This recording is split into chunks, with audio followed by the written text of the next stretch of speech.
Good morning. Hi, my name's Tamara and I want to welcome you to my sewing room. It is a completely gorgeous day in North Carolina today and I am committed to spending the rest of it outside.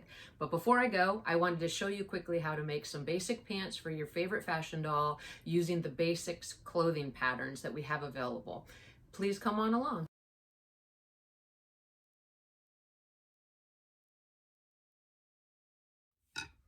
Okay, so we're going to go ahead and get started.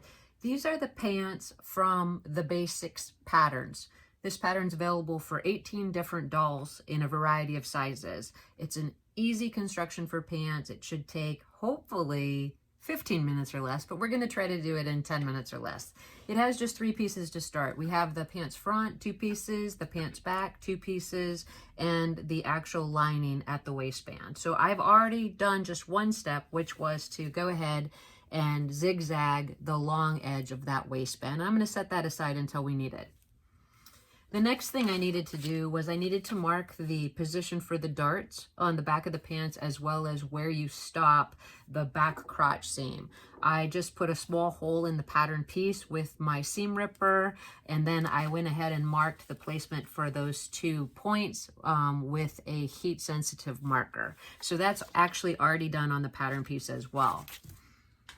When I do the darts on the back of the pants, or when I do darts in general, I like to use straight pin to indicate the end of the dart. And so I just fold it in half, making sure that the waistband edge is level.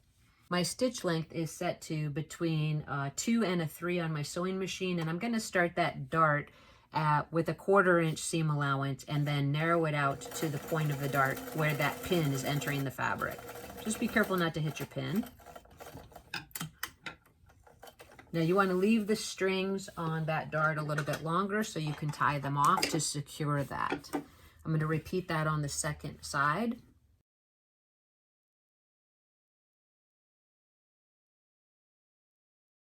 Now what I intend on doing is sewing the pants fronts together at that front seam.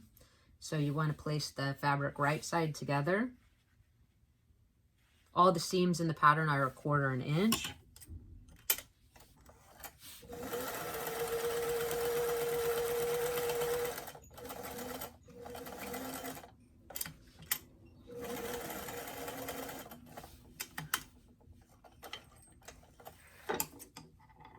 I'm going to go ahead and do clip in towards that seam allowance, carefully not clipping the seam, and then press that center open.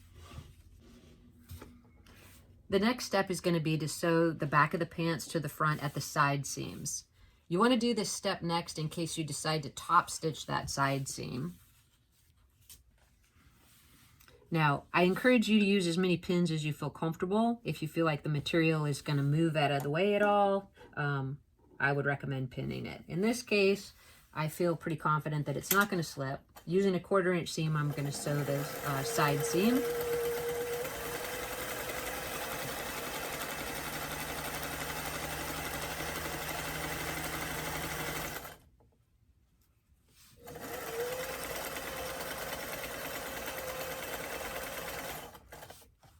And I'm going to go ahead and repeat that on the other side.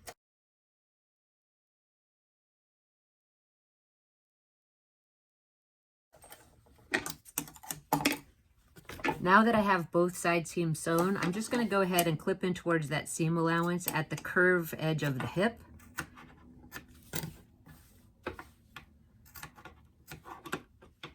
I'm going to go ahead and press those seams open. It's at this stage that you can decide if you'd like to add a top stitch to the side seam. In this case, I'm going to skip it though.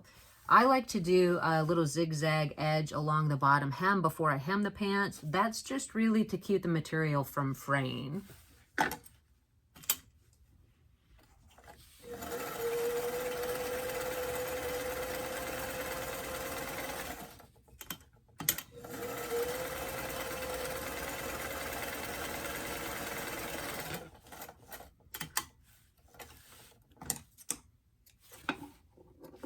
Once I've zigzagged the hem edge of the pants, I'm going to go ahead and fold that seam allowance up 1/4 inch to make the hem. Now I'm going to go ahead and sew that seam.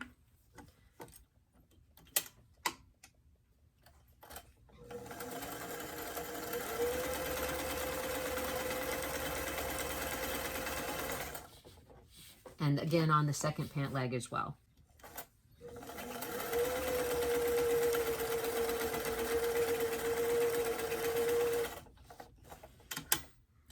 Now that the hem is complete, I'm going to sew the crotch seam of the pants. Now, you have two choices here. You can do the zigzag on the raw edge of the left and right back opening after you sew the seam or before. This is the edge that I'm sewing with a zigzag stitch to prevent fraying, and that's the opening to the back of the pants. My habit usually is to sew the crotch seam first and then do the zigzag stitch on the back opening. So I've indicated that with a dot with my heat sensitive marker. I'm just going to set my sewing machine foot down and do a few stitches in place here. I don't want that seam to tear open. Once I'm confident that I have a couple in place, I'm going to go ahead and sew that back seam so the back crotch is complete. I'm just going to clip into that seam allowance without cutting the seam and press that open as well. See, I've done it there. Now, I'm just going to open the pant up with right sides together. I'm going to match those hem edges of the pant legs.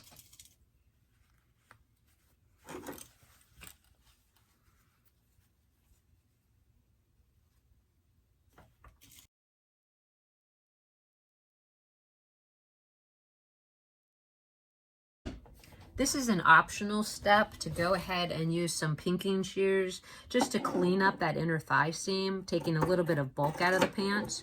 It's not necessary. It's just whatever you feel most comfortable with and how you'd like the garment to look on the inside when you're finished with it. It does prevent additional fraying also.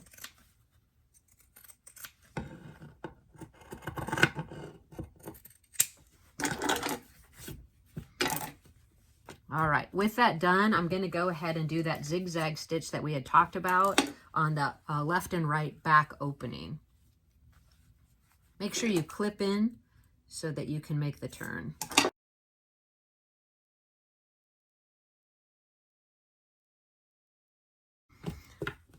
You'll notice that on the back openings, you're going to have a little bit wider seam than a 1/4 inch seam allowance when you fold it in. This is to accommodate the narrowing of the waist of the doll. So what I like to do is actually try it on the doll. I just fold that back seam in and fold it over so that I get an even match. And then I try it to the doll to make sure that the placement of this seam is correct, and I give it a little bit of a press.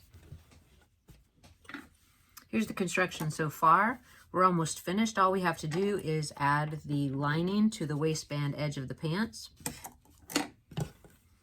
You can see that I've already pressed the left back opening under to where it already fits the doll. So I did do a size check on that. You'll notice as you open it up, we have that surged edge or zigzagged edge of the right side. That's going to tuck under so that if your doll sits down, there's a little bit of extra fabric to cover her bum. All right, so next we're going to take the lining for the waistband. We've already done a zigzag stitch across the long edge of that. We're actually going to just pin it or sew it right to the raw edge of the pants.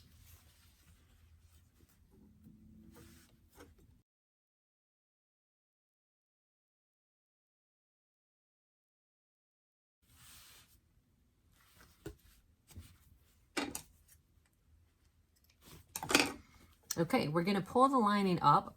We're going to press that seam up, and then we're going to fold it into the inside of the pants. And you have the option here to top stitch it. But before you do, you want to do a fold at the left back opening. So you fold it over,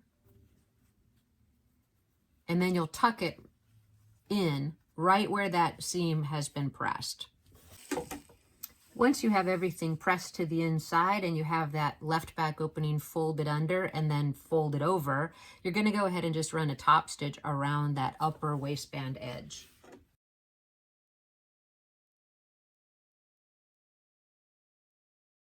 The right back opening, I like to just secure the lining of the pants waist edge to the actual back flap. So I'm just going to take a quick zigzag right there as well.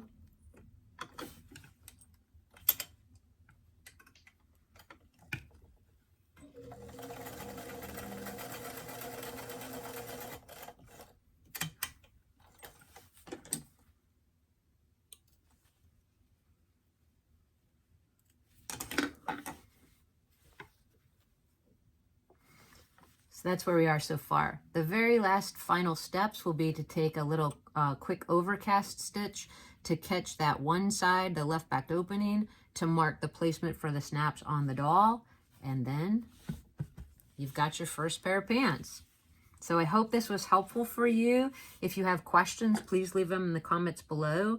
If you have someone that could use this information, maybe they bought the pattern and they're confused by the construction of the pants, please feel free to share it. If there's additional videos that you'd like to see in the future, please leave that in the comments below too. I'm pretty new to this, but I'm trying to offer information that would be helpful and useful to the sewing community. So thanks so much for coming by, and I'll talk to you soon.